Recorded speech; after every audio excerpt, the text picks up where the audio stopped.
Don't you hear it growing? Day by day. People getting ready for the news.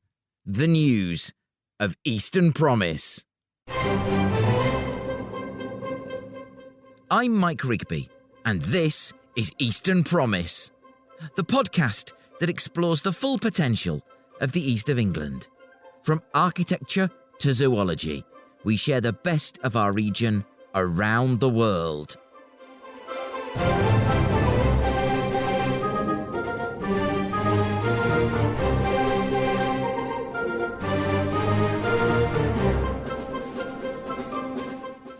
The History of Advertising Trust does what it says on the tin. There are some things money can't buy, and the Trust's collection, nestling deep in the Waveney Valley, is one of them, because it's simply priceless. It's probably the best collection of advertising in the world. Join me and the Trust's team for an audio tour of the archive. Why? Because we're worth it. If you see Sid, tell him.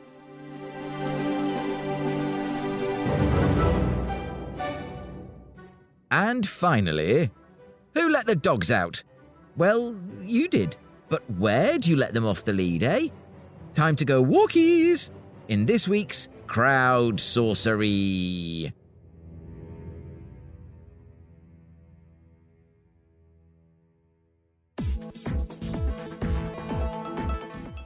But first, let's find out what's occurring in the East of England.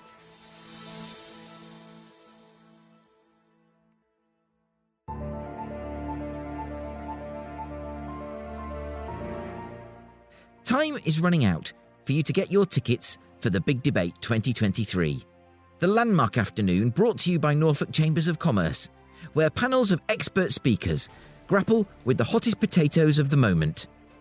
And these particular hot potatoes will be transport and infrastructure, people, skills and well-being, net zero and sustainability, and the cost of living crisis in Norfolk. These panels have some incredible high-profile participants, and the big debate will be taking place on Friday the 10th of February 2023 from 1 p.m. to 4:30 p.m. at The Space on Rowntree Way in Norwich, NR7 8SQ, that's November Romeo 7, 8 Sierra Quebec. For further details, go to norfolkchamber.co.uk and click on The Big Debate 2023. Meanwhile, Cambridge Network brings back its highly popular Virtual Recruitment and Careers Fair for 2023.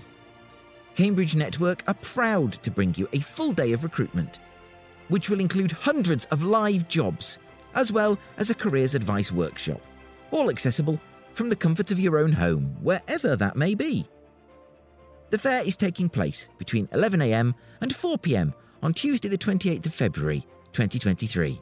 And if you go to cambridgenetwork.co.uk, click on events, you'll be able to find out more details. And sticking with Cambridge, congratulations are in order to the many, many people who walked around the city for the iconic annual Bridge the Gap charity walk. This year, the walk raised more than £30,000 for two local charities in its first in-person event since the pandemic. More than 1,500 people walked around the city and through some of its historic colleges in September, raising £30,371 for the Arthur Rank Hospice Charity and Romsey Mill. The annual walk is sponsored by the Cambridge Building Society and organised by and in aid of the two charities, who split the total equally. Finally, Nuncats, that's No Unnecessary Novelty Community Air Transport System, has taken a major step forward in providing a simple, affordable and durable electric aircraft for developing countries, where aviation fuel is scarce but there's more than enough sun. In West Africa, aid agencies have light aircraft rusting on the runway for lack of fuel. But increasingly, such communities have some form of solar charging facility. A light, cheap, solar-powered plane can quickly bring doctors, nurses or aid workers to communities which are hours away on unreliable and dangerous roads or rivers. Using the Zenith 750 light aircraft as its base, Nuncats has replaced the petrol engine with an electric motor and batteries to create the Sky Jeep. Thanks to a specially designed solar charging station built with the help of Norwich firm Wren Energy, Sky Jeeps can operate entirely independently. Nuncat's founder, Tim Bridge, has designed and built the prototype Sky Jeep over the last 3 years at his old Buckingham base, supported by a small team of suppliers and subcontractors. After a lengthy process of safety approvals and taxiing tests in December, it left the ground for the first time earlier this month. Nuncats is now working with the Civil Aviation Authority as part of the Reach for the Skies challenge. In partnership with Norwich Aviation Academy, Norse and Saxon Air Flight, they are building a second Sky Jeep as a student project for Academy apprentices at their base at Norwich Airport. Eastern Promise wishes Tim Bridge every success and looks forward to seeing Sky Jeeps saving lives across the planet very soon.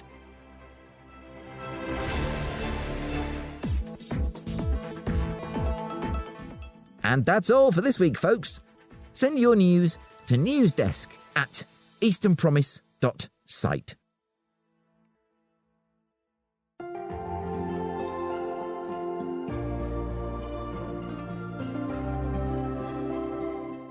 Visiting the History of Advertising Trust, hidden deep in the Waveney Valley on the Norfolk-Suffolk border, is a multi-layered experience. There's the recent adverts you'll remember from TV, plus the ad breaks of your childhood. In my case, the Smash Aliens or the Oxo family. It's also like the scene at the end of Raiders of the Lost Ark, where treasure after treasure is shown to be kept in pretty nondescript boxes. To be sure, they are most assuredly not lost, and any dodgy symbology has more to do with things like tobacco.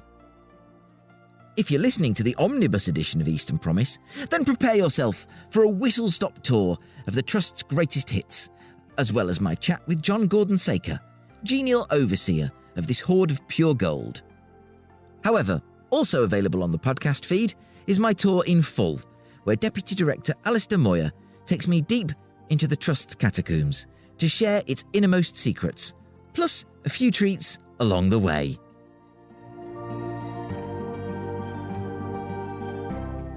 Well, I'm standing in the History of Advertising Trust in Raveningham, not far from the Norfolk-Suffolk border, and I'm surrounded by, if you're the same kind of vintage as I am, reminders of fantastic advertising campaigns. You've got the Smash robots in front of me, Mr Shifter of the PG Tips. There's a very good reason why they're not doing that anymore. And the Hovis lad, he was a great baker when I was dad. And all manner of fantastic adverts from recent times. We've got the Meerkat around us. I've also got with me Alistair Moir of the History of Advertising Trust, who is the man, who's the technical whiz, who keeps this fantastic collection in pristine condition for future generations. Alistair, welcome to Eastern Promise, and thank you for inviting us here. Well, thank you for coming, Mike. So we're going to take you on the tour. So first of all, we're starting off in our kind of education area. We're an educational charity. So HAT was set up in the 1970s, 1976, by luminaries in the advertising industry to preserve advertising heritage and make it available for study and research. We started off in London at the Advertising Association offices in the 1970s, and then gradually became far too big for the one office that we had there. So then we moved out to Butler's Wharf in the 1980s, again to larger premises. And then as the rents in London and the amount of material that we had skyrocketed at the same time, our chief executive at the time was looking for somewhere cheaper to be able to lodge all of the accumulated material of the industry's heritage. And at the time, he happened to live in Beccles. And right. He was going in on the train every day to London. And he was looked around the area and found these essentially cow barns, converted cow barns at the Raveningham estate. And they had been done up and being rented out as business space. Mm-hmm. And he found several of these barns would do to accommodate all of the heritage that he'd accumulated in the collection.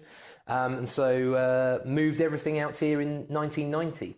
And this is where we are today. We've doubled and tripled in size since then. to around about 8,000 square feet. And there's about 615 cubic meters of material here, which is how it, if you can imagine the kind of shelves, roller racking shelves, it's all stored on that sort of thing. Yeah. And now, of course, we've also got kind of digital material coming in as well, so we have to have a digital archive here as well. We're looking at T.B. Brown's 1903 directory, looking like it's in pride of place on a cushion. That's right. We've just moved into our research area, and there's a lot of our reference libraries here. We've got about 6,000 publications in and around the subjects of advertising, marketing, PR, branding, various trade journals, and also awards books and that sort of thing as well. T.B. Brown's directory, which I've just got out for you here, is was created by an advertising agency called T.B. Brown. We have their directories from the 1880s right through to kind of the 1930s. And they're essentially a rate card. It shows you how much it costs to advertise in particular magazines and newspapers at the time. So this is 1903. T.B. Brown, as an agency, sold this to brands and other agencies so that they could see how much it was to advertise. But they also gave a good summary of their own agency at the beginning, probably to help to try and get some of the brands to come and advertise, use them for their advertising because they were so good. So, for example, if we have a quick look here, we can see we've got the Times newspaper here. Yes.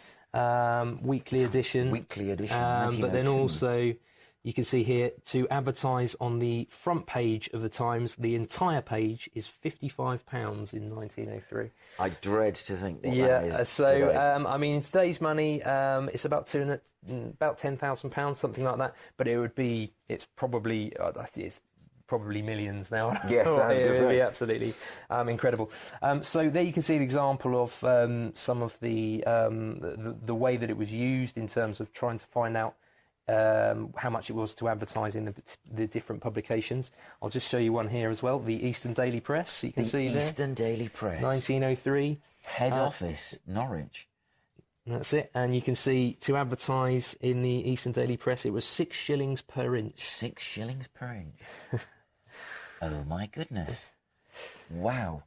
So that's how the book was kind of used. You could go through, and it's literally every publication that you could think that would hold advertising is in there. As I said, the agency also liked to try and get people to use them as a company. So they would put examples of their own advertising in there. So you can see some of these kind of lovely ads for... Yep, Old Bleach, Cadbury's Cocoa.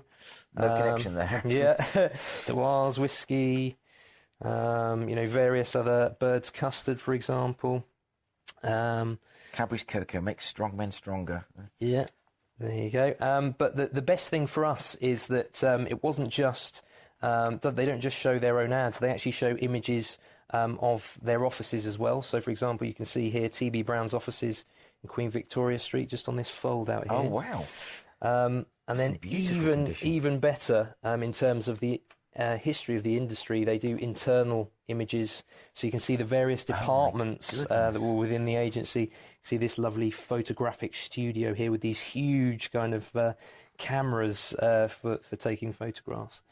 And various kind of other departments across their offices, but as you can see from most of these images, you have to have a moustache to work in the advertising industry. You certainly do. In 1903, but really interesting scene. As I said, we've got them over kind of a 50-year period, so we can see the real, visual and creative development of an agency over that period. So they're really kind of useful for us to have in the collections. I'm just trying to think where the building. There's a picture of the Eastern Daily Press offices. Yes. I was trying to think. Yeah. Where is that building now? I'm not Does sure. Does it still exist? Yeah. So we just got out. So one of the guard books from one of our agency collections, FCB Footcombe Building. We got out our Turkish Delights. I was going to say, did you do this just for me? Just for you. Full Turkish of Delights. Eastern Promise. Can I just say to Footcombe Building, I owe you nothing. I owe you no money. I was 3 when that campaign came out. I was going to say 1979. and it was placed in, as you can see, and this is why it's actually quite interesting in terms of the material that we get, because it not only shows you the ad, but it also shows you where it was placed. Women's Press, 1979, and you can look at that and see the kind of target audience that they had in mind for the campaign. It took me a while to notice that there's a sort of very reflection, picture in the actual Turkish light. Is photography verboten in a room like this? No, you can. That makes a lovely little. So the reflection in there is probably of the commercial, which was out at the time as well, and you can see part of the. So it kind of it's cross-media campaign. Yeah. It's kind of tying the two in, really. And just some quick examples of the Heinz archive. Yeah. Some of the 3D items from the collection. Mr. Aristocrat Tomato Head, essentially. Aristocrat Tomato Head. He was a very early. It does look like a combination of Lord Snooty, Winston Churchill, and a tomato. Yeah, effectively. And he was a very 1920s. It's a very kind of mascot, effectively. But he's a bit scary, to be honest. I don't know how well he'd do today, but used in press advertising, but also as a kind of mascot. And then right through to sort of 2018, and we've got Ed Sheeran's Heinz bottle here. So Ed Sheeran has a tattoo of a Heinz bottle, I believe, on his arm. And so Heinz did a bottle with all of his tattoos on, and he also signed them for a limited edition. My goodness me. So, yes, it's his favourite son. There you go. So we have one of those in the collection. So, it's not just, really vintage material. It's kind of more modern stuff that we need to collect. We have to capture the present as well. But going back to a bit more vintage, the Heinz collection also has an amazing label library going back to the 1920s. And here you can see some of the labels. So, for example, this is Heinz oven-baked beans in 1927. But one of the most interesting things about it is that the branding hasn't really changed that much. No, I mean, you can tell immediately what it is, and based on today's branding, So it's really interesting. If it ain't broke, don't fix it. Well, indeed. So and the kind of huge brand recognition that they built up from the long period of time they've been in business. This has been really successful, and you can immediately tell a Heinz product from the kind of branding and the labelling. Can. So, but using the label library, you can just see how little it's changed since the 1920s. There, for example. As someone who worked many thousands of years ago in the graphic design / printing industry, I'm wondering what the exact colour mix is, the Pantone number, if you like, for the Heinz sort of teal blue, and I also my eyes caught the very it says pure food products on the label, but the very pork. That's all we're going to say. That's all we're going to say about it. It's pork. Don't ask too many questions. There are some questionable products sometimes in the further you go back in time. I suppose the food standards authorities, etc., probably weren't as heavy-handed or didn't exist. But exactly. it's quite interesting, and in terms of the history of food and that sort of thing as well. Yeah. It's really interesting. And people put a lot of, obviously, you get hired to do a campaign. You do, I'm on John's profile on the website. He says one of his favourite ads is the Hamlet one, which everyone remembers. Yes, from the music to the Gregor Fisher and the Baldy Man. Yeah. But it's you could not do it today. Yeah, you really couldn't. Exactly. No, exactly, and that's why it's a reflection of society, and you can see the development of society through advertising. It's very interesting. The Advertising Standards Authority is the body that's in charge of kind of policing advertising and making sure that it falls in line with what's expected by today's society, and that it's truthful, honest, and decent. So this is Archive 2. This is where we have most of our trade journals, consumer magazines, where we you can actually look at advertising alongside the copy and actually in the original kind of publications. We don't try to duplicate the British Library or anything, but we do keep several publications to be able to see those. And then also in here we have independent deposits, so small collections that have come from people who used to work in the industry, have kept their own kind of private, personal collections of material that they worked on, and that sort of thing as well. Yeah. The Smash Alien looking down upon us. So it's sadly not an original. It's not an original. It's not, the originals are at the Media Museum in Bradford, I believe. But yeah, it's just it was created by one of my colleagues, actually, and it's two woks stuck together with I'm not sure what the top bit is. Chess pieces, I think, inside some funnels or something like that for the eyes. So it's getting slightly Blue Peter now. So it's like Tracy Island. Make your own. You can't get in the shop. Make your own Smash Alien. Go and get some woks, chess pieces and funnels. Definitely. And we'll talk you through. Yeah, perhaps we should produce a kind of pamphlet on how to create it and put that out. So one of the other things that we do is when a business gets into trouble, goes into administration. Via the Business Archives Council, there's a kind of emergency response team there that responds to businesses that have gone into administration. And effectively, if they've got lots of heritage, the Business Archives Council tries to find a place for that heritage to go if the business is essentially going to go under.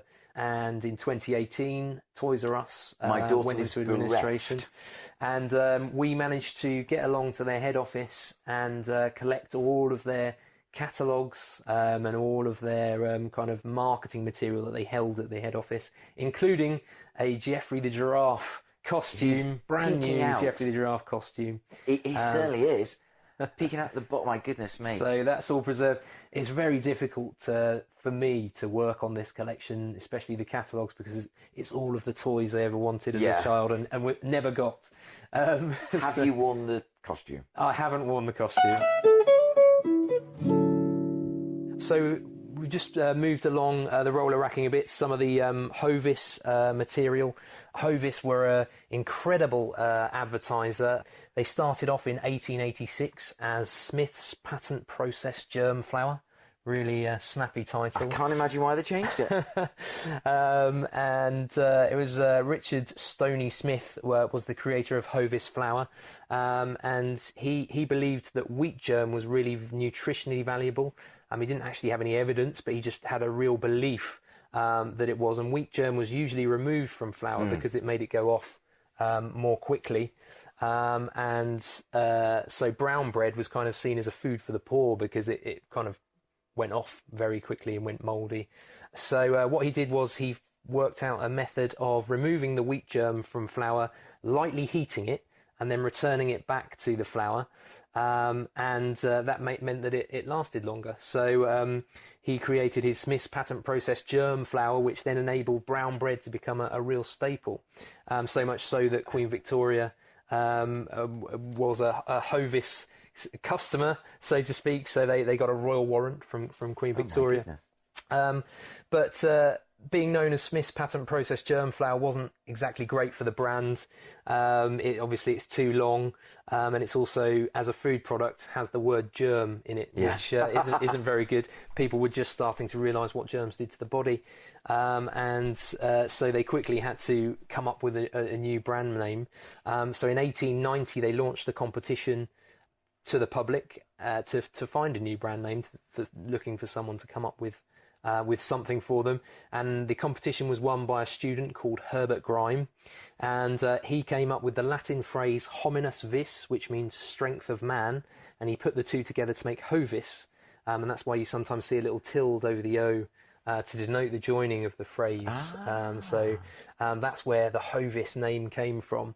It was quite lucky that they ended up with Hovis, because second place in the competition was Yum Yum. And I don't think we'd still be eating Yum Yum today. Possibly not. But so it started off, and they were so pleased with the Hovis brand name, and it became so popular that even though Herbert Grime had never worked for the company, when he died, they actually paid his widow a pension. Because of the success of the Hovis brand name. But a lot of that success came from the advertising. So immediately, as soon as they got the brand name, they were advertising on tram sides, posters, painted signs, all of the kind of mediums that were available to them. They wanted to put Hovis in front of absolutely everybody. And so they have a really kind of prestigious kind of advertising history. But in more recent times, probably the most well-known commercial is the Hovis bike ride, the baker's boy going up the hill in Gold's Hill in Shaftesbury, in Dorset. To the strings of Dvorak. Yeah, Dvorak. New World Symphony No. 9. And it's so memorable. It was voted the best commercial of all time in the early 2000s. Sort of mid-2000s, I think, 2006, 7.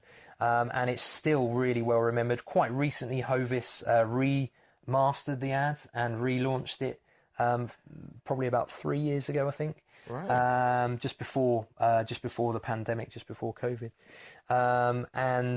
It was hugely successful at the time. The kind of nostalgia of it was the real kind of, the real hook, the kind of linking the brand to British history. And they've successfully done that several times with the brand. But the commercial itself was quite special. Do you know who it was directed by? Go on. It was directed by Ridley Scott. I knew you were going to do that. I don't know why I hedged. I was going to say Ridley Scott. So Ridley and Tony Scott started off in advertising before they went into feature films, and they had a production company that still exists today called Ridley Scott Associates. And we actually hold the Ridley Scott Associates archive here as well. All of the grey canisters that you can see there hold commercials that they did throughout their kind of advertising career before they moved on to feature films.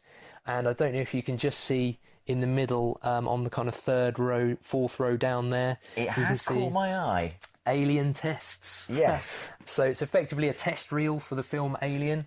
It shows Ridley Scott walking around with a torch, standing over these kind of glowing eggs, just setting the scene, setting one of the shots. There's no sound to it, but it's absolutely amazing. It's, oh my God! For any Alien fan, it's a really amazing piece of film history. And we also have a copy of The Duelists, which was his first feature film.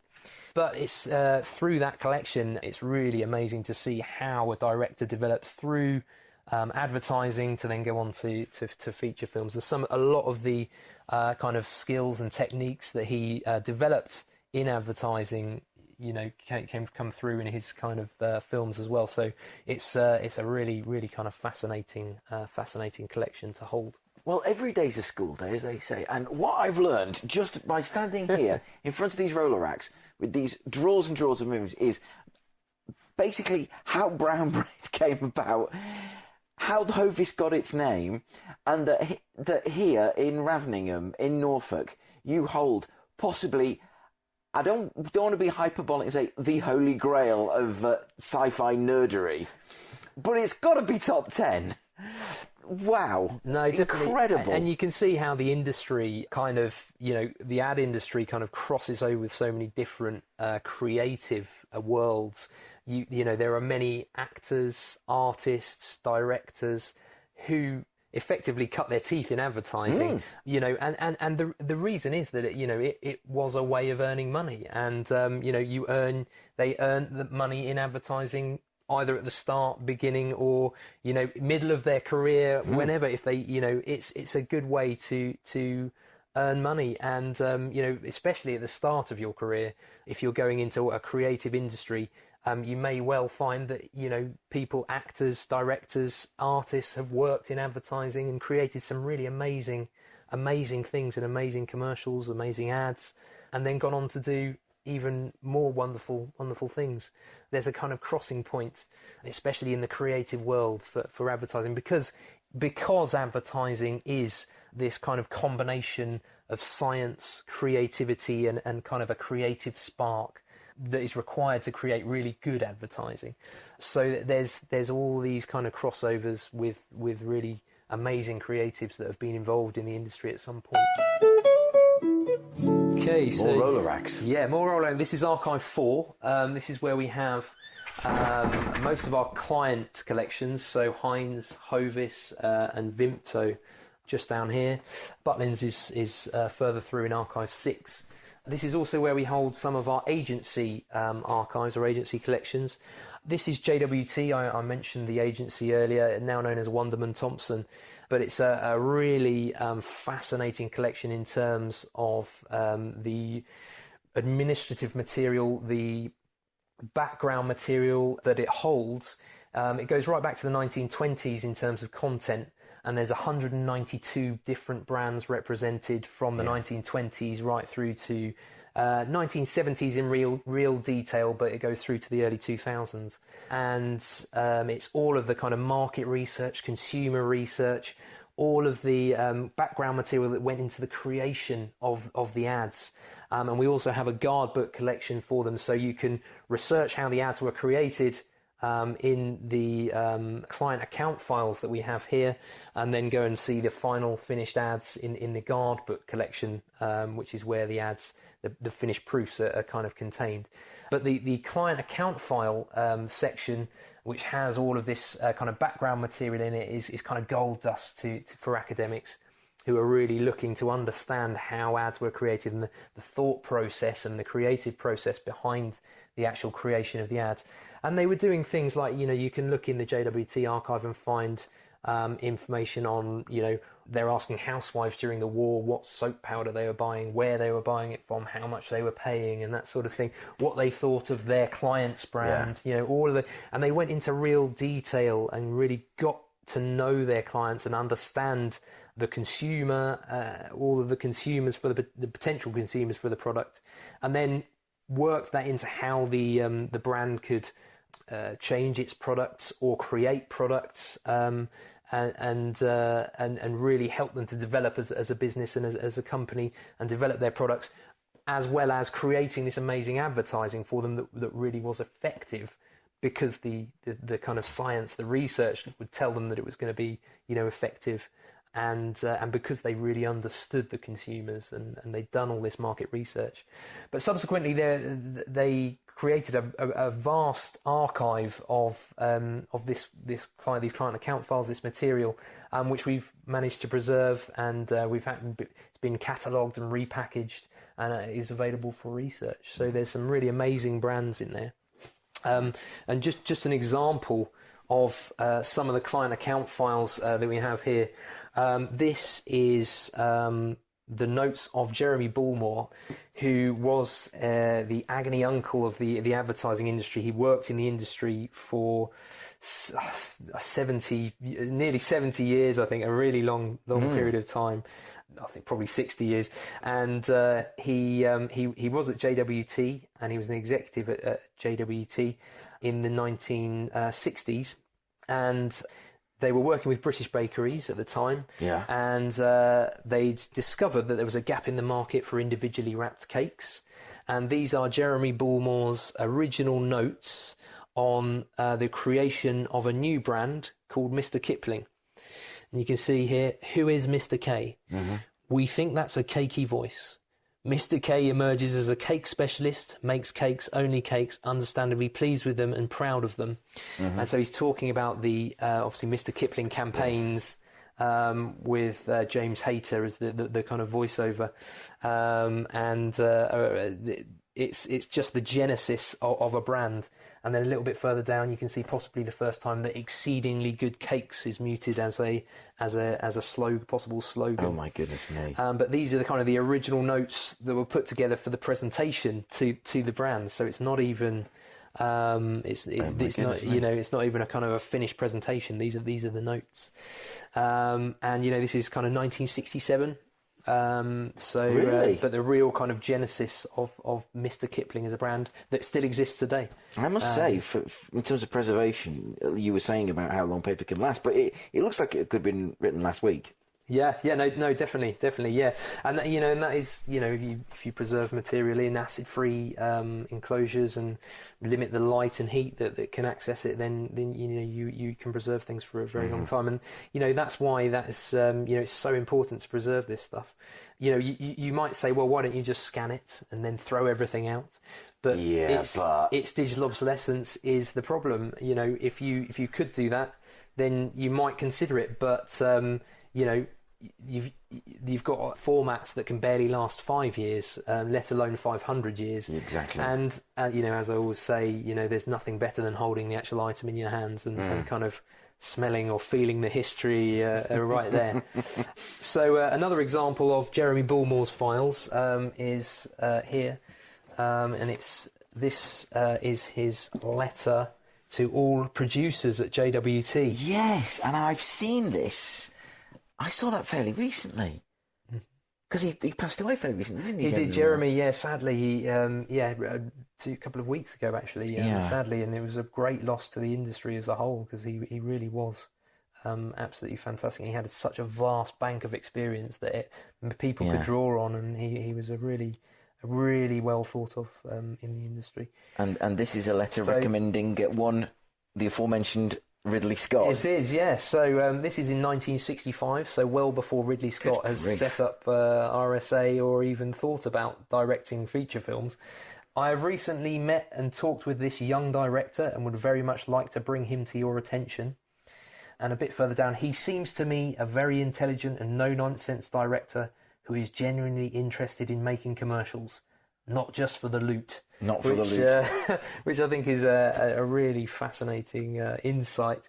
And we actually interviewed Jeremy about this letter, and he said that he hadn't remembered that he'd forgotten that he'd written the letter actually, and he'd never taken any any praise for the success of Ridley Scott since then, but he would then. So he had an amazingly dry wit, and he was an amazing person. But to have been able to foresee the potential in Ridley Scott at such an early time. I mean, at this time, you can see in the letter, Ridley Scott, I think, was working on Z cars. Here you can see. As a director, he worked on Z cars and also made several commercials for Peter Sims. He also seems and designed many sets for Keith Hewitt commercials. So I think Ridley originally started in Royal College of Art, I think, and then went into set design, and then realised he could earn a lot more money directing than kind of building sets. And then kind of went from there, really. Wow. But absolutely amazing. The first commercial that Ridley did, I think, was Birdseye, Captain Birdseye. Right. The very first Captain Birdseye he got taken off to the Bahamas, or flown off to the Bahamas to shoot, or Jamaica or somewhere like that, to shoot, Captain Birdseye on a ship with all these children running around, and it's tough at the top, yeah. But the kind of the level of spend on ads at that time was a lot kind of more really than it kind of is today. So some of the 3D items in the collections. Yes. So we've got a lot of the kind of Butlins 3D material here. We don't just hold kind of 2D items. A lot of the client collections have 3D objects in them as well. So, for example, here you can see this bronze bust of Billy Butlin. But probably the most interesting piece of social history in the Butlins archive, or the Butlins 3D collection anyway, is the baby crying in chalet sign. There is a giant, shame of any parent that this is now illuminated.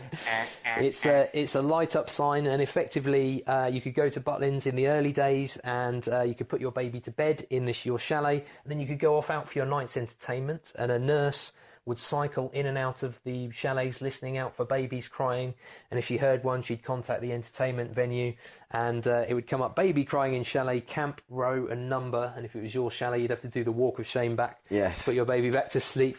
But just a really fascinating insight into social history there, and that kind of development. It's a really interesting piece in terms of the whole collection. There's an incredible model here in front of us. Wave Hotel and Apartments. Yeah, that's at Bognor. It was designed to look like a kind of cruise ship, really. It does have a very cruise ship, especially the back, very cruise ship feel to it. Yeah, no, it's and just kind of the full model of the hotel, so you can kind of show how it was kind of created and designed. But really a reasonably modern piece.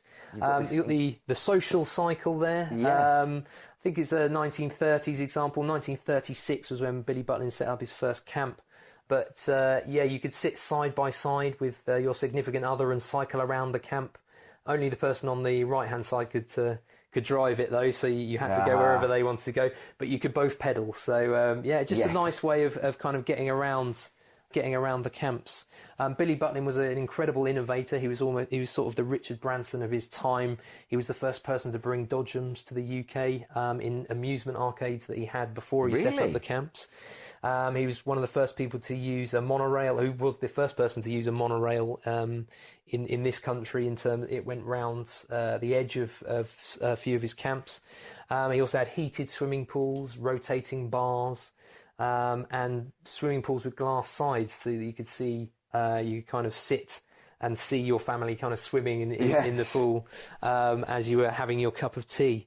He had menageries of animals which would travel around the camps, the effectively travelling zoos, and he would court the press. He was very keen to that any news was good news. And one year a story got out that one of the lions in his travelling menagerie of animals had escaped whilst being transported between camps.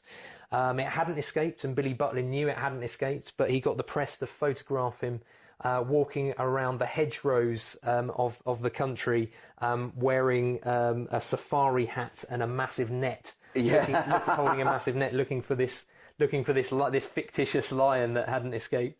So he was a really amazing person in terms of his innovation and moving the business forward. He was a very early adopter of TV commercials. So TV commercials started in 1955, and Billy Butlin invested a huge amount of money early on in TV advertising to get the message out there. It was, a week's pay for a week's holiday, and it was really, really kind of all-inclusive at that time. You could go to Butlins, you would pay your money, you would get your Butlins badge, you would go in, and all of your entertainments and everything were free. So you would just experience the camp. Yeah. So a real kind of innovator and pioneer, really. Wow. Just here we've got some biscuit moulds. Oh my goodness me. Which are part of the McVitie's archive. So you can see here, this is a mould for the hobnob. Yeah, so... Now, I wouldn't have... Do you know what? I looked at that and I thought it was the foil-covered ones, because it looks like... Yeah. It's basically... If you can't see what I see, again, it's a... Well, almost golden cylinder with the imprint of several thousand, presumably. Oh, well, not 100, that's not good, crazy. 100 hobnobs and a giant cog that obviously turns it through the mould. And so this would roll down the conveyor belt, effectively moulding the dough as it came down into the famous shape of the hobnob that you know today. And it may well be that you've eaten a hobnob biscuit if you're partial to them that came from this very mould. But they're amazing parts of the collection. Wowzers. Okay, this is Archive 5, which is where we have most of our larger format material. So, for example, posters. Just over here, we've got some of our earliest posters that we hold in the collections. These are from the early 1900s. This one is for Jacob's Biscuits and is 1910. These are lithographic posters, and lithography was invented in the late 1790s by a gentleman called Alois Sennefelder, and it really enabled quicker printing of material and posters such as this, and the build-up of the different colours creates a really vibrant image. It really does. And I mean, this is over 100 years old, but it's still... the biscuits on it are good enough to eat, look good enough to eat, and... But you can see the process as well, because you can see this image took 13 different plates of colour to build up. Really fascinating in terms of the techniques, but also the vintage advertising itself for different products. Edwards Harleen, Colson hats there, looking very of their time, but still very vibrant and beautiful. And it's a shame that they don't really use this as a method today, because... I would look at these on the street because they're beautiful. Absolutely, aren't they? They're diverting. They really are. Because I mean, it's a picture of almost a tray, a window collection of biscuits. Each one beautifully. You got the cream cracker. Somebody sat and painted painstakingly a cream cracker.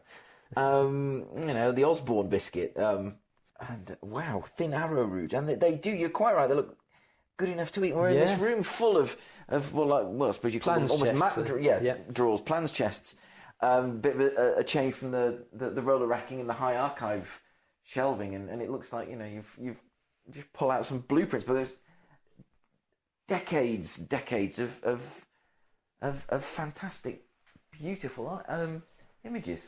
So a couple of the other posters that you might recognise, the pregnant man poster is probably one of the most iconic advertising images of all time. It's effectively for the Family Planning Association or the Public Health Authority at the time, and it effectively is trying to advertise contraception.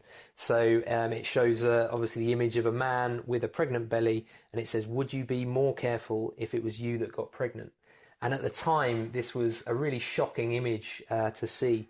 1969 was created by Kramer Sarchi, Charles Sarchi. Yes. It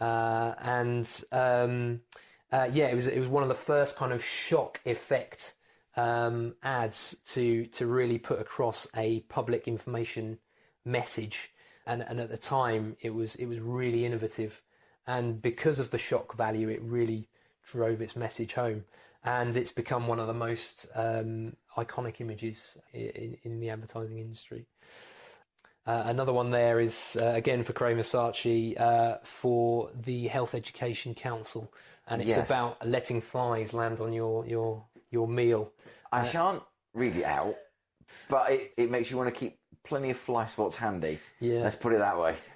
Effectively, the text, most of the text was taken by Charles Sarchi, I believe, from a biology book. And then all he did was add the last bit, which says, "And then when they've finished eating, it's your turn."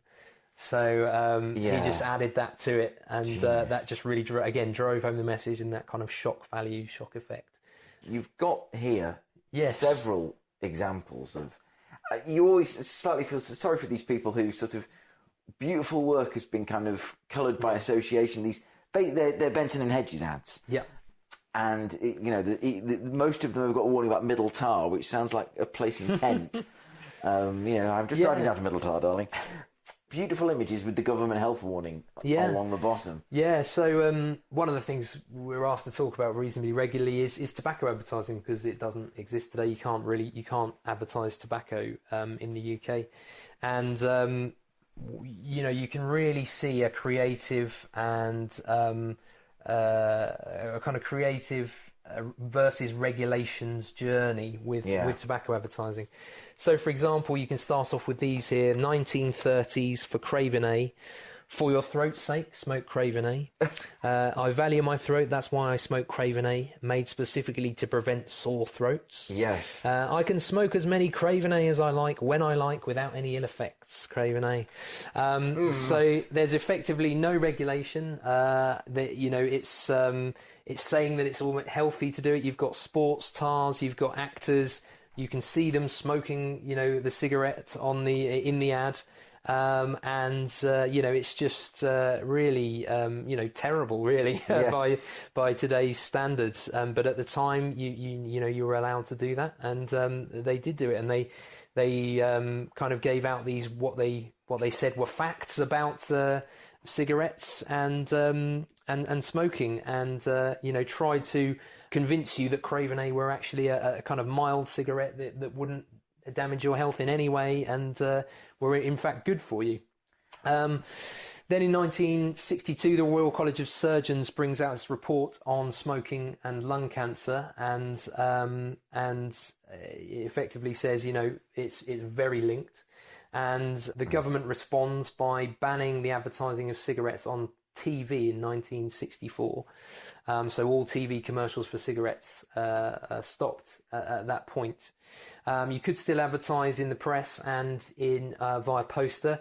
So you can see here how we go from these ads in the 1930s, press ads kind of pretty much saying anything they want, right through to now. This is the early 1970s, ads for Benson and Hedges. So they're not showing anyone smoking, they're not actually showing a cigarette, but what they are doing is using the pack, the image of the pack, and they're putting them in quite aspirational situations. Yes. So you've got the pack on a desert island, someone obviously living a lovely life, on a nice desert island somewhere, desert paradise island. Then you've got a sports car, so you've got the pack next to the gear stick of quite a nice sports car at the time. And then you've got the international traveller off to the Winter Olympics in Canada. Again, the pack is just situated as the kind of centre of as the main part of the image. So you effectively saying, if you want to be successful, if you want to have a nice life, you need to smoke Benson and Hedges. Or all these people who are successful and have a nice life, smoke Benson and Hedges. And you've got the very obviously open wallet. Yes, groaning with cash. Yes, and cards that are passports to a life of take your own luxury gold to Montreal, and Indeed. the pack is gold, and it's kind of focusing on the pack being the main part. So although it's not showing anybody smoking or anything, it is implying that to be successful or to have a nice life, you need to smoke Benson Hedges, or linking Benson Hedges to that kind of life. What it does have is they've introduced a small warning at the bottom, and it says every packet carries a government health warning. Doesn't say what the health warning is, and doesn't try to dissuade you from smoking. But it might be a reason to buy the pack in the first place, just so you can see what the health warning is. I'm curious now. It is starting to introduce the fact that there is some kind of health issue. And they're kind of letting you know, but they're not telling you what it is, and keeping a bit of mystery about it. And then from the early 1970s, the Advertising Standards Authority, which became involved when the government started limiting advertising, said, we will help the agencies to regulate their advertising and to introduce more responsible advertising. And so the ASA really starts to regulate things at this point in the early. The ASA began in 1962, but it starts to regulate the kind of advertising and mediate between the government and the industry, so that the industry was producing more supposedly responsible advertising. So you can see the effect of increasing regulations here, and then it moves on to the mid 1970s with this surreal campaign. So they're not saying you're going to have a good life. They're not showing anybody smoking. They're not doing anything like that. But what they are doing is still focusing on the pack. In really strange situations this time, not aspirational, but situations that are strange but also a little bit clever. So here you can see the budgerigar shadow in the cage, and when you actually look at the actual cage, it's got the pack in it. And this one, which is really creatively good, it's the paint tube. And surrounded by paint tubes with this oil colours being squirted out of various, and it's all in French. All the labels on the paint are in French. Yeah, and there's one of them that's got the Benson and Hedges label on it in the same style as all the. That's others. it, and the others all have paint coming out of them, and the Benson Hedges one actually has a cigarette coming out of it, a curly cigarette. So in really kind of this kind of creative development to try and get around all the regulations that were coming in. This is one of my favourites. It's the light coming through the open hotel door, and the light creating the shape of the packet. This was actually shot in a hotel, and they had to put a big mirror here because people kept coming in and out of the rooms. So all of these are before digital manipulation, and so they had to actually set the scene. They had to build the props. They had to do all of this physically to create it. They had to put a big mirror. And I was doing a tour a few years ago, and a lady on the tour, she said, "Oh my God," she said, "my father took this photograph in this hotel." Oh wow! And I was in this room doing my homework. So you can see a closed door, and she was behind that door doing her homework. The story's in here. But incredible. A really amazing creativity, and they were getting photographers, the likes of David Bailey, really good photographers to take these images. And this one is obviously the mouse trap. Outside the mouse hole. It's very neat. I'm impressed by the mouse's handiwork. Yes, there. he's done well, hasn't he? Yeah. And so, alongside this change in creativity, the idea with the surreal campaign was to get people to stand in front of it long enough trying to figure out what was going on, that the kind of brand message would seep in, but also because it's a bit clever, you're more likely to talk with other people about it. Can you see what's going on there? Did you see that? Did you see that ad the other day? What's that? Yeah, exactly. That was the idea with the surreal, but also because it was so surreal, it got round most of the regulations, because the regulations hadn't really thought of this yet. They were trying to stop the aspirational kind of situations where you were saying, if you wanted to have a good life, then you needed to smoke Benson Hedges. These were so surreal that it just got round all of those regulations, so it was allowed. But what it is doing is starting to introduce a slightly harsher and more prominent warning. Every packet carries a government health warning, becomes think about the health risks before smoking, becomes cigarettes can seriously damage your health. So they're immediately actually telling you on the ad that cigarettes are damaging for your health, which is kind of a big step up in kind of the things that advertisers had to do. And then from there you move to the 1980s with these ads. Do you know which brand Silk this cut. is? For Silk Cut. Yeah, effectively a dark purple piece of silk with a cut in it. Saatchi & Saatchi advertising agency. Paul Arden, art director. And so they're not showing a pack, they're not showing a cigarette, not showing anybody smoking, they're not even, don't have any smoking paraphernalia or anything on it. It's literally the piece of silk that is the colour of the band that you find around the Silk Cut, you used to find around the Silk Cut packaging. Yes. And it's a piece of silk with a cut in it. And then what they did was they developed the creative idea through lots of different ideas in how you could cut some silk that there was that colour.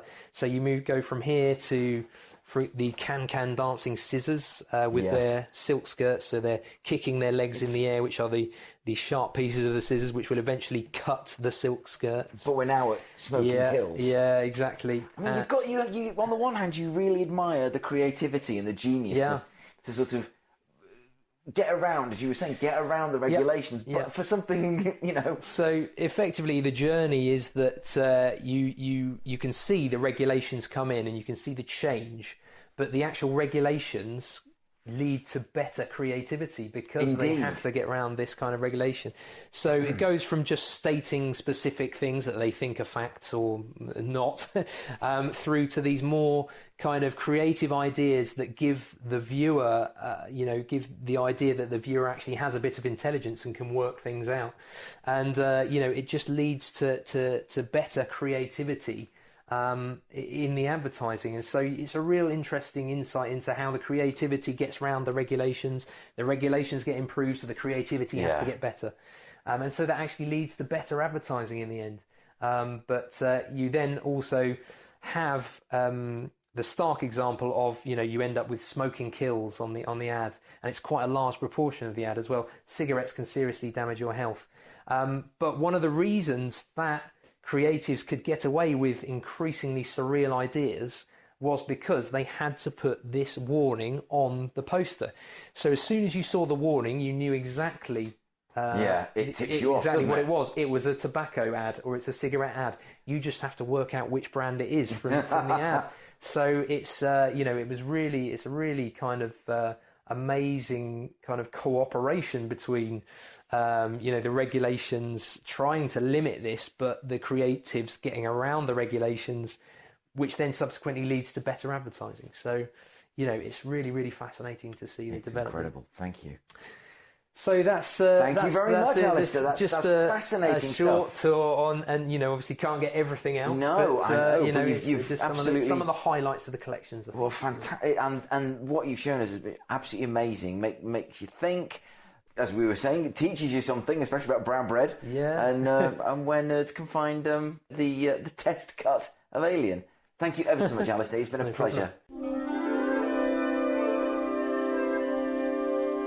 John Gordon-Saker, Director of the History of Advertising Trust. Thank you so much for talking to Eastern Promise today. If the professional life of John Gordon-Saker could be summed up as an advertisement, how would it go? What would it say? Crikey. Batted that one out of left field, didn't I? Yeah, where did that come from? Well, it's certainly been, I'd say, a roller coaster ride. Eclectic roller coaster ride. An unusual roller coaster ride, but certainly a roller coaster ride in terms of the different types of things that I've done. So just give us an example of the journey that brought you to Raveningham, which is a really remote location, peaceful, quiet, but it's beautiful countryside, but nonetheless remote. Well, I get told off because I describe it as a barn in a field in the middle of nowhere, and then the archivist go, yes, but it is a thermostatically controlled and environmentally friendly archive. So I always have to add that rider. But yeah, we are in a field in the middle of nowhere, which is bizarre for the largest advertising archive in the world.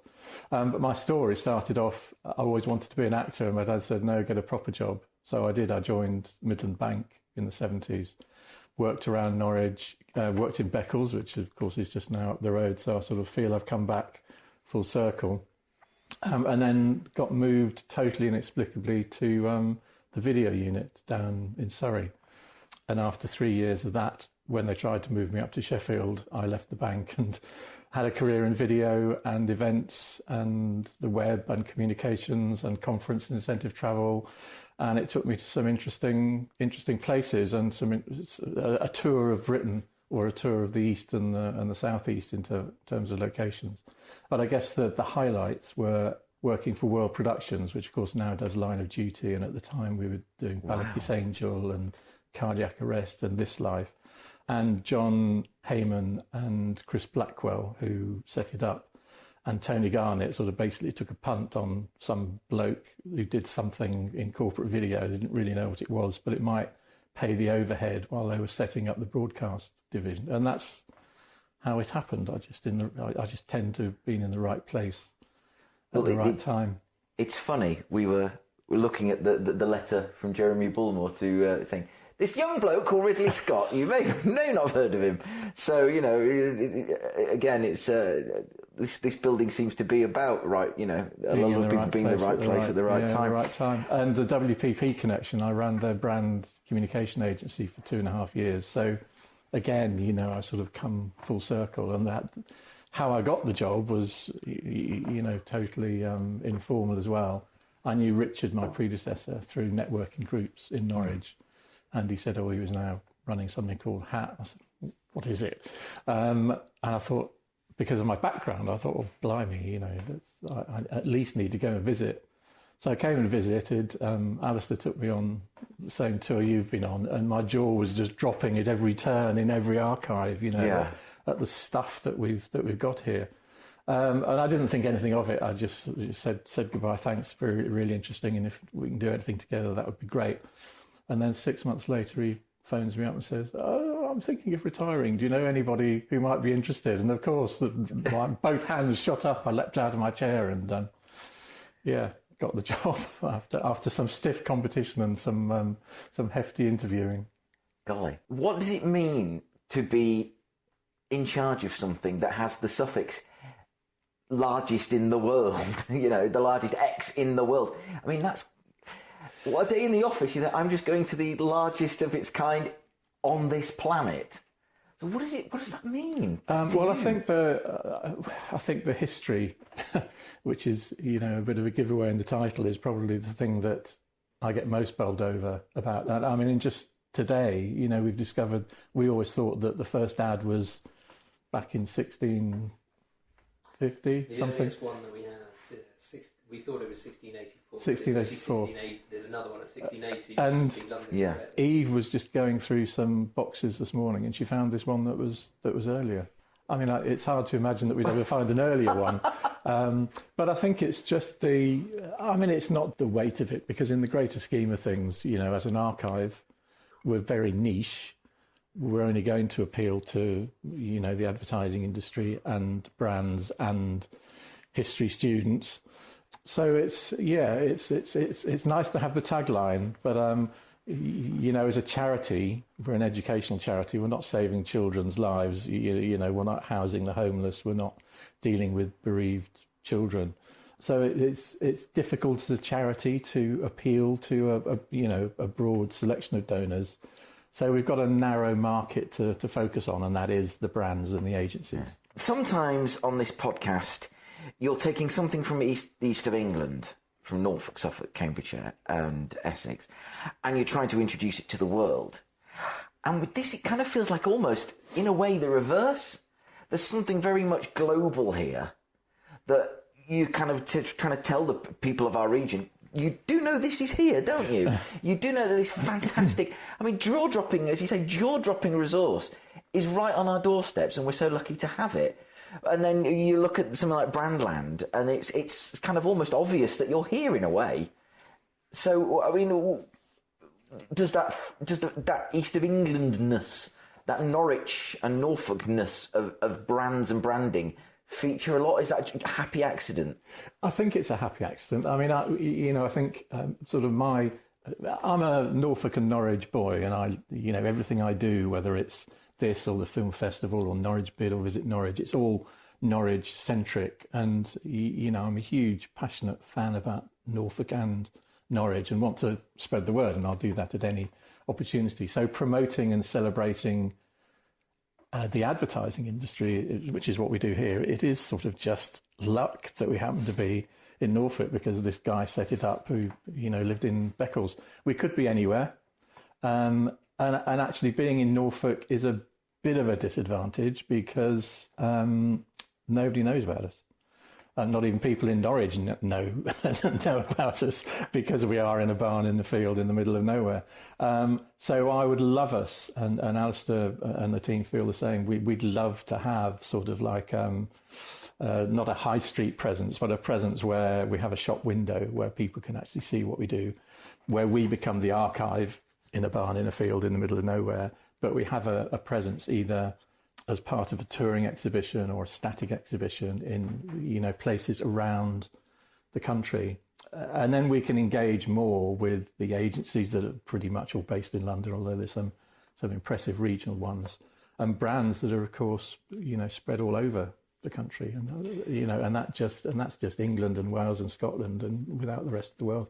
But Brandland is just a happy coincidence, and the fact that we've got that we staged an exhibition with 70 local brands is amazing, and we really were just scratching the surface as sort of a pilot exhibition to see what was possible. And I don't know what it is about Norwich. Robert Jones will say that we're all a bit weird and wacky and wonderful in Norfolk, and that's the attraction. We don't do things the usual normal way. We sort of have a bit of a twist on things, and I like that, and I think we could fill the archive with Norfolk brands, and we'd have no space left. So that's where I'm starting as a passionate Norfolk person. If we can get half a dozen, 20 local brands, then I can retire a happy man. But still going after the biggies as well, like the Heinz and Butlins and Playdist and Hovis. The plans you have for the asset, how do you sweat the assets, to use the cliche? How do you make use of the assets you hold here, and I don't want to say make a living off them, but at least make them pay their way? Well, it's all fairly new, although Alistair would say we've been talking about this for years. It's just difficult to get things done because we are where we are. But we've got over 10 million, we think. I don't know who's counted them. Alistair certainly hasn't. We've got 10 million items, and a lot of them are just sitting there doing nothing. For the clients that we work with, like Heinz and Butlins and Playdist, we do work closely with them to exploit the assets on their behalf. So, for exhibitions and publicity and seminars and whatever they're organising, we'll work with them to make that work. But the rest of it is just sort of sitting there and not seen. We're not a museum, so we don't get visitor footfall. And so finding other ways of diversifying our revenue is important. So we've got Ad Memoir, which is this dementia app for patients, which is used in the Norwich hospitals and the James Paget. It's in a couple of care homes, and we're just about to launch a campaign to get it into primary hospitals around the country. And that's the persuading from our point of view is to persuade the advertising industry that they can actually impact on social challenges, and dementia is one of the largest social challenges that the world faces, but this country faces. So if we can do our bit to inspire advertising agencies to fund an app like Ad Memoir, then, that's a good thing. And, if it'll, make a contribution towards our overhead for us to employ more people to run that app and that service, then, again, that's a great thing. So how do you get together with Alistair and the team and go about sort of discussing how... for the listeners, he's chuckling and slightly making the sign of the cross at Alistair, which Alistair thankfully did not react to or turn to dust. But when you think, how do you develop new ideas about access to the collection? I'm just thinking myself about some of the YouTube channels that I watch, which are usually men of my vintage looking at the kind of bringing out their examples of the toys. Hey, look, I found a Kenner TIE Fighter from 1980 that's not gone completely yellow. It's fantastic, folks. I can sort of see, I don't know what, you wouldn't necessarily derive any income from that, but you sort of being on a YouTube channel presenting, look at this, folks, and sharing that way. What kind of conversations do you have like that? Well, Alistair, even though he runs an archive, which on the face of it you think is a bit diddly, he's actually the person who comes up with all the best ideas. And, I don't want to, float his boat too much, but it is true. I think Ad Memoir was pretty much his baby, and he works on it and develops it and comes up with the ideas for it. I think my role, I've got all the financial stuff and the staff stuff and the all the other stuff that goes with being an executive director. But I think my role is to pick the best ideas and to try and get out there and flog them and develop the place. And Ad Memoir is a fantastic idea, but if you think how many hospitals there are, how many care homes there are, somebody's got to get out and talk to all of those people. There's only 12 of us, and 11 of them work in the archive. So it's a matter of resource, because we are a charity on a limited budget. We can't just hire 5 business development people and put them in the different regions. It's not possible unless we can find someone who's prepared to fund it. So it is a difficult balancing act, keeping the brands and the agencies happy, finding more agencies to donate and to back us, to find sponsors, which we've never really done before, to apply for grant funds that all charities are after, and we're competing with all of them for the same pots of money. So I think it's what's holding us back is the limited resource and the number of people that we've got.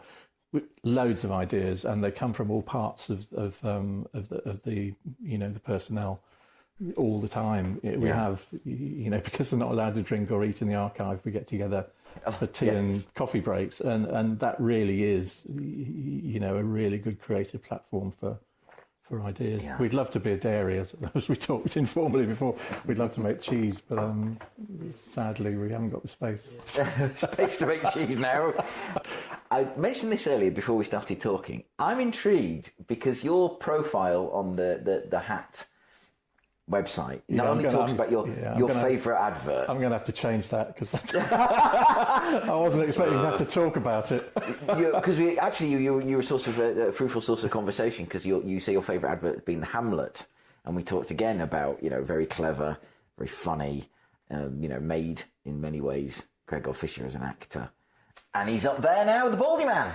You've pointed him out on the wall behind your desk. You also talk about your 3 screenplays. Now I'm intrigued. What can you tell us about your 3 screenplays? Well, it goes back to sort of my script writing days when I was writing for corporate videos, and when I was at World Productions, we sort of had a little niche of doing corporate dramas, so health and safety, so death on the underground, and children not playing on escalators, and a lot of health and safety things, ghost stories about kids being killed on farms and things. So I remember those. I was terrified by the kid who drowned in slurry, and the one who got crushed by a gate, and there's everyone's perennial favourite, the kite flying by a pylon. Yeah, well, I was responsible for a lot of those.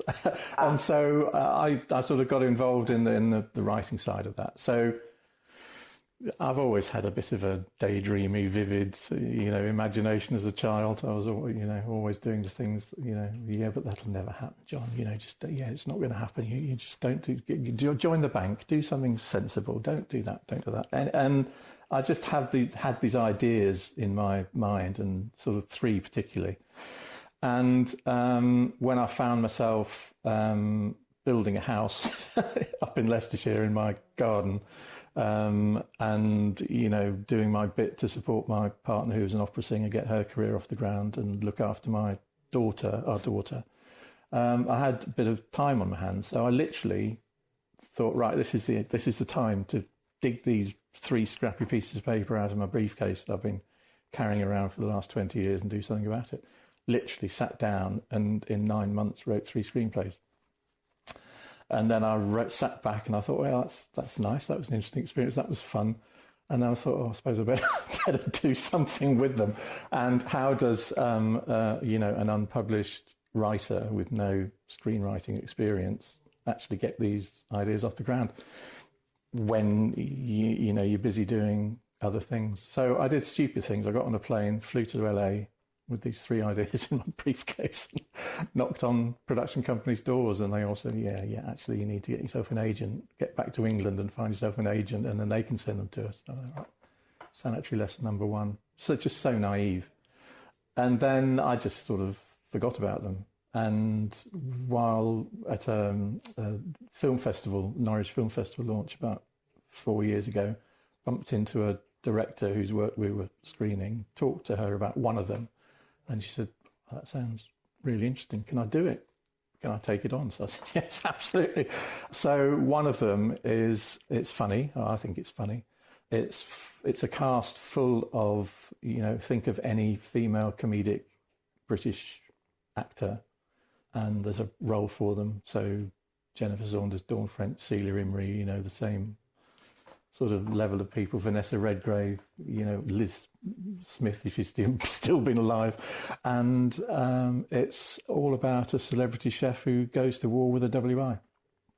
Do you know what? That's got British comedy smash written all over it. I know. And it's based in Norfolk. Even better. And, there's a loose relationship to a female owner, chef of a football club. Loose. Sorry, I'm lost. So what? One's a comedy. One's a comedy. The other two, one is, totally spookily and no relation to what I do now. But it's an advertising executive in Chicago who gets into the lifestyle of his PA, and he gets into a dodgy world in seedy salsa bars in the back streets of Chicago, and it's his downfall. So that's one of them, quite gritty and dark. And the other one is football in a northern town, sort of like young footballers with their girlfriends and the company they keep in a sort of a really run-down football club that has seen better days. And it's all about their friendships and their lifestyle and what happens when the big team comes to town to play them in the cup, and the fallout from all of that. So all 3 completely different, and just, the ramblings of my warped mind, basically. I'm tempted to ask, since you're a Canaries fan, you haven't based the football one on a certain club whose nickname involves agricultural implements. I thought that was that would have just been, I could never do that.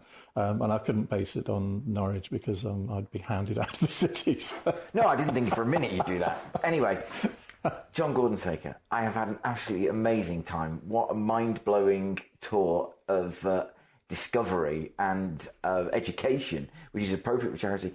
If Eastern Promise can assist you in any way, more than happy. We'll just let me know, and we'll be here. Thank you very much for your time. Thank you, Alistair Moir, for your time as well. The fantastic tour. I'm really looking forward to sharing this. Thank you. Thanks, Mike. It's been huge, but random. Excellent. That's my wheelhouse. I do huge but random. My huge thanks to John and Alistair for that revelatory look around their extensive archive.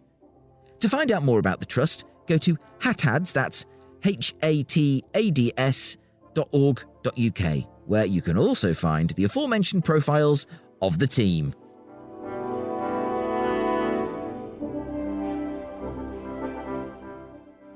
And now, let's hear it for a human's best friend. Even a cat lover such as I can admit that feline affection is cupboard-based at best, whilst the love of a pooch is perpetual. On the other side of that coin is that cats are self-walking, whereas dogs need the company. So where in the east of England do you mosey with your mongrel? Let's find out in this week's CROWDSOURCERY. Yes, CROWDSOURCERY. I'm here today on Brancaster Beach with Engineer 49 and his beloved dog, Dolby. Oh, he's a good boy. Who's a good boy? Are we going to play fetch with him? What do you use? Mice? Oh, mice. I see. That kind. Right, here we go. Fetch. Ooh. He can move, can't he? Well, to set us off the leash, we have Penny Bartram, Associate Strategy Director at Vice World News and Trustee at Norwich Film Festival. Says Penny, our regular stroll is around High Ash Farm near Caister St Edmund, a wonderful 5-mile stretch of permissive access land, set alongside fields of horses and land given over to biodiversity, and a cheeky mechanical face in the woodlands to inspire the 2-legged little walkers to keep going. Bliss. And now we have what is the first of many proud pooches posing in the winter sun. Lovely to see, bit hard to share in an audio medium. Meanwhile, Richard Powell, OBE, Environmental and Charity Advisor and Independent Chair, adds that his everyday walk with the old woofer is the Holvergate Marshes, often across to Burney Mill. Fabulous, but a real treat is Overstrand Beach. He runs like the wind. And I collect fossils, says Richard. I don't want anyone making any comments about my jokes at this point. Thank you.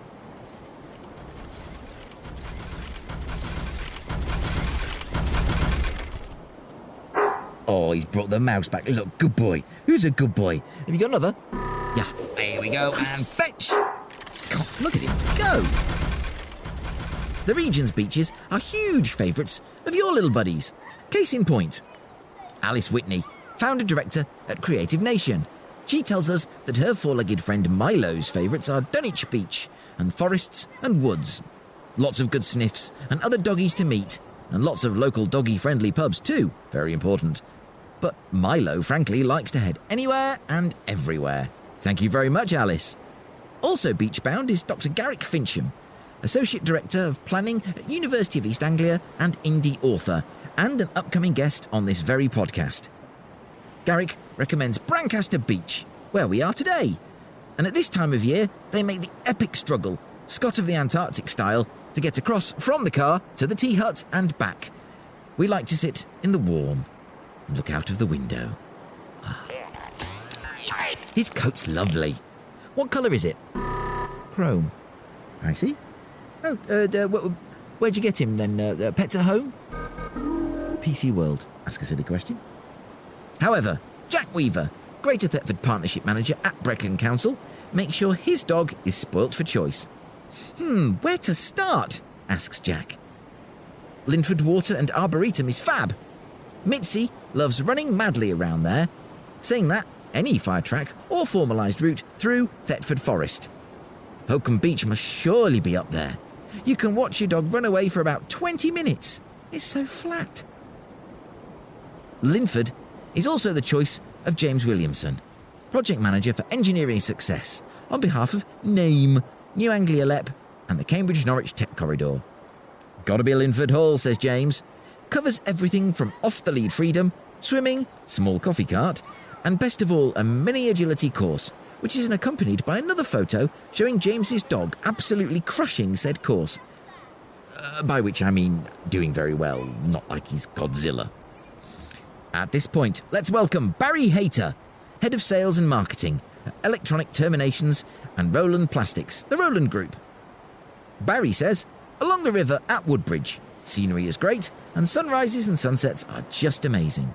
Lots of space to run around. And he also provides a picture of his proud pup against the setting Suffolk sun. The Woodbridge riverfront is another popular choice for our friend Kelly Boosie, Commercial Manager at Oxford Innovation. I vote Riverwall in Woodbridge too, enthuses Kelly, starting at the top of the creek in Martlesham. Plus, once you get down towards town, plenty of pubs to pit stop. Hashtag dog walking, hashtag not my dog, hashtag Coco, hashtag cockapoo.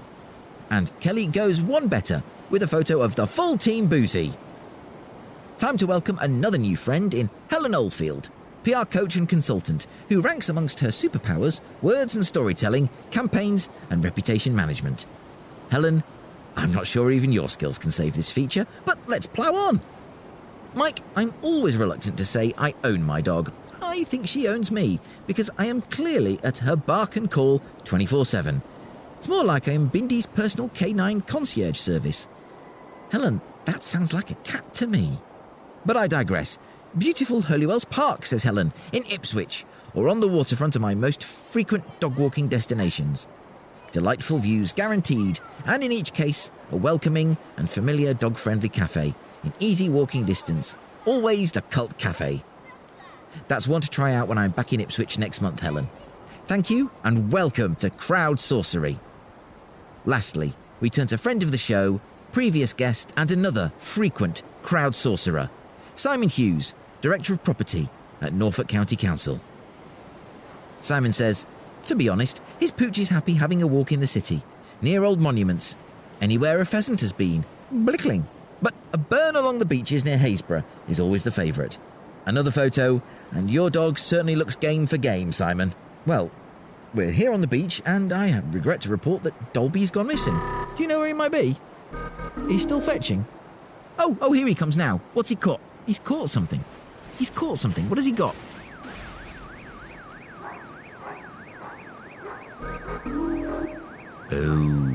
Oh, that's not good. No, walk away. Thank you all for your suggestions of your four-legged hangouts. If I had a dog, I'd be checking them out right now. Sadly, my cats, Monty and Rosie, are not terribly impressed, but then again, cats have just one facial expression, which is roughly translated as, I'm terribly sorry, but I'm going to have to kill you now. Next week, where do you find the finest, freshest street food in the east of England? Is it the streets of Cambridge, Norwich Market, the aforementioned Woodbridge waterfront? Let me know now on LinkedIn. Now, go there now, please! It only remains for me to thank John Gordon Saker and Alistair Moir of the History of Advertising Trust, and to Engineer 49, who doesn't need a leash for his own dog Dolby, he uses radio control. To all my crowd sorcerers and their canine compatriots, but most of all, to you. Thank you so much for listening. I'll be back next week in the company of Jane Patterson-Todd and Dan Thorpe of Cambridge Ahead, talking about the power of their research and their role in advocating for their city. Until then, bye for now.